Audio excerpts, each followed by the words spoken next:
Okay, so nandito tayo sa NXT e-bikes by Boardwalk. Kukuha tayo ng unit. So, check natin. Ayun, may mga bumibili, oh.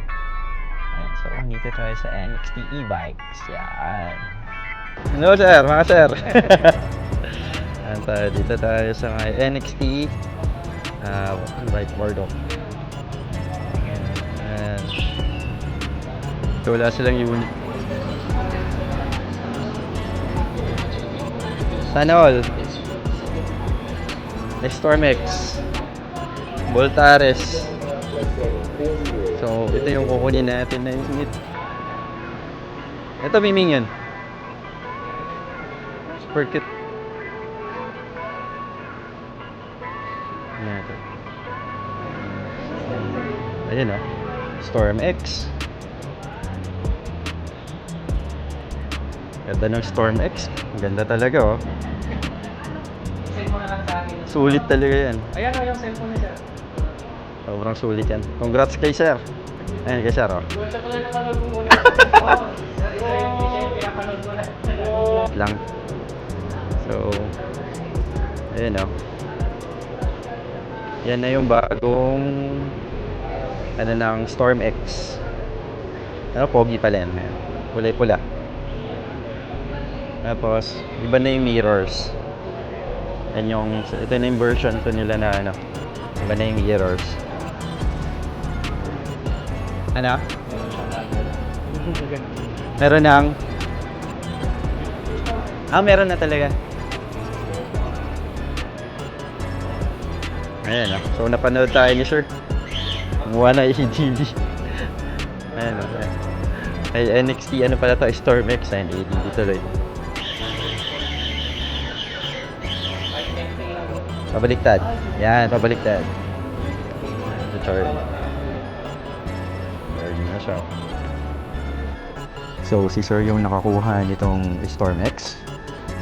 Nakuha niya pa to sa lumang presyo, 138,000.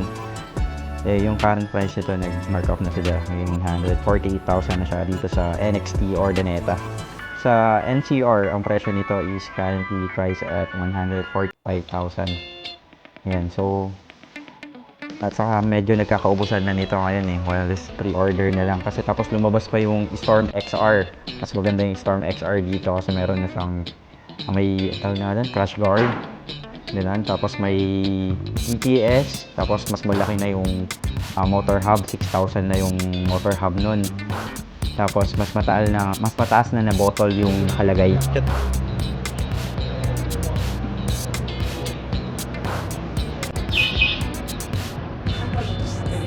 Ayun oh, ganda oh. Cute. Super cute. E-bike. So, current price nito ngayon dito sa NXT Ordaneta is 61,000. So, 61,000 na to. So, mapapansin nyo, sobrang lakas nila ngayon dito. Wala na halos display oh. Grabe. Wala silang display yung e-bike. Ito, naka-reserve na to. Kunin na ni sir yan. Ayan, so meron tayo ditong Voltaris. Baka yan na lang yung tira, kulay blue. Saka ito, Triben. Marami sa labas, puro Triben. So meron pa sa Triben dito. Triben. Ayan o, patlo yung gulong. Oo. Ayan.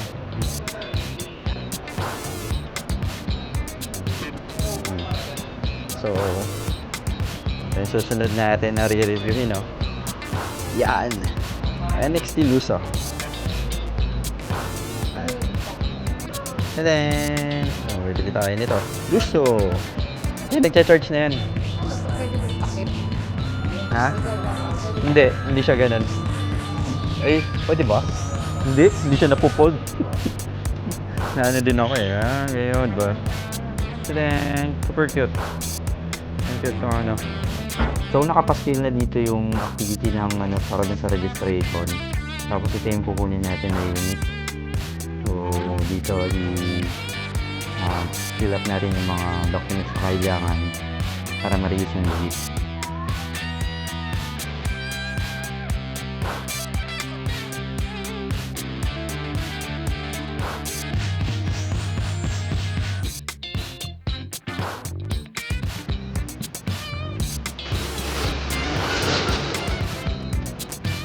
So, thank you sa NXT Ordaneta sa pagtulong sa atin makakuha ng NXT dito.